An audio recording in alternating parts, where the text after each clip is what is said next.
Describe him to me. And Muslims, look at the description of your Rasul. And for some, this would be the first time you hear what your Prophet looked like. I saw a man of striking appearance. ظاهر الوضاء أبلج الوجه, radiant face, حسن الخلق, beautifully created. لم تعبه الثجلة, his belly wasn't protruding. ولم تزر به السعلة, nor was his head disproportionate and small. وسيم قسيم, proportionate and delicate, finely made, a specimen of a creation. في عينيه دعج, and his eyes there was a contrast. The dark was immensely dark, the white was excessively white.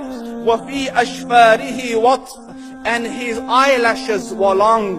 وفي صوته صهل, and in his voice was a natural echo. وفي عنقه سطع, and his neck was elegantly long.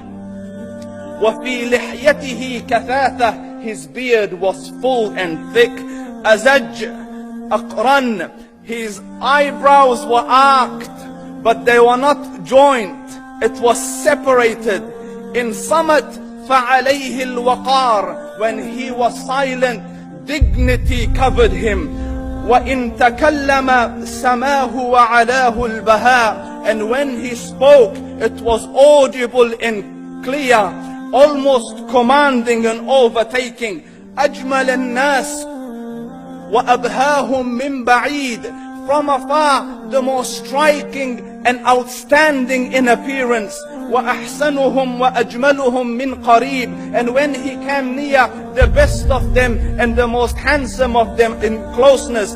حلو المنطق, so such an exalted and sweet level of logic. Like when he used to speak, it was so coherently logical, it was smooth and easy to understand. فصل لا نزر ولا هذر, he was to the point, not excessive, nor too short. كأن منطقه خرزات نظم يتحدرن, his logic, his utterances, his words were like jewels coming out of a necklace, calculated, polished, one after the other, it would flow magically. ربعة, he was medium in height. Your eye didn't have to strain to look up at him, nor was it tedious to look down at him. He was a comfortable sight to look at. له رفقاء يحفون به, he had friends, the people that were with him, they were working around him to try to serve and protect him. إن قال سمعوا لقوله, when he used to say something, they used to hearken to what he used to say. وإن أمر تبادروا إلى أمره, when he commanded, they used to compete to fulfill the command. This is Muhammad Rasulullah. This is Muhammad Rasulullah. Anas ibn Malik says, he says, I came out one night, it was the full moon night.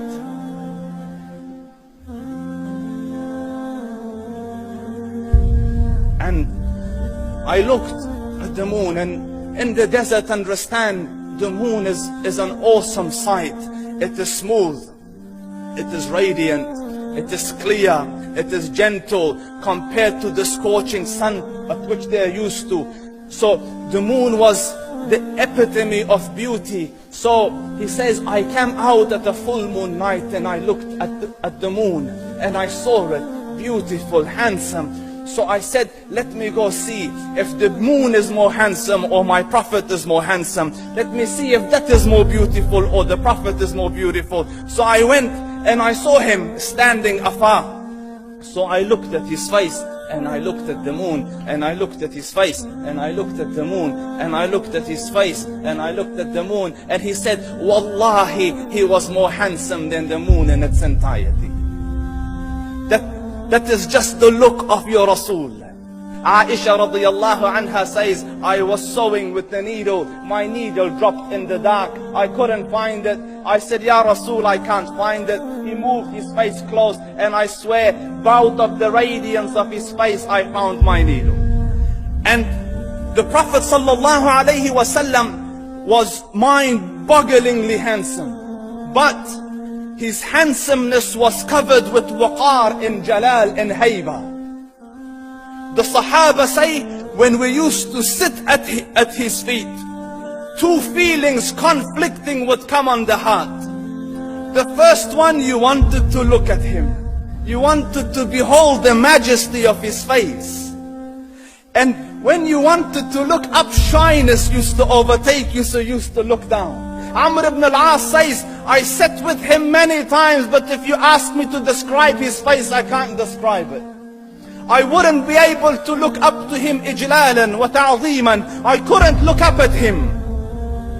And that is why he didn't have the problems that Yusuf alayhi salam had. Because it was difficult to penetrate the awe and the splendor of the Rasul.